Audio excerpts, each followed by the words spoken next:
এই দেখেন আমি যেখানে আছি এখানে সবগুলা বাড়ি, ঠিক আছে, সবগুলা বাড়ি।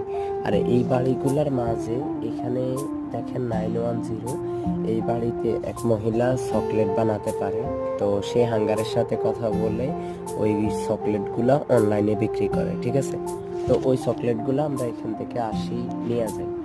তো এই জন্য বলি যে আসলে আমাদের দেশে অনেক মানুষ অনেক কিছু জানা সত্ত্বেও কিন্তু তারা ভিক্ষা করে। অনেকে দেখেন দুইটা হাত আছে, পা আছে, তারপরেও ভিক্ষা করে খায়। তো আসলে কর্ম করে খাওয়াটা যে কত শান্তির, সেটা শুধু যে কর্ম করে অর্থ উপার্জন করে সেই জানে। মহিলার জন্য হাজারো দোয়া ভালোবাসা রইল, সবাই দোয়া করবেন এইভাবে যেন প্রত্যেকটা মা বোন যেন আড়ালে থেকে এইরকম কাজগুলো করে তাদের সংসারের জন্য কিছু করতে পারে। সবাই দোয়া করবে।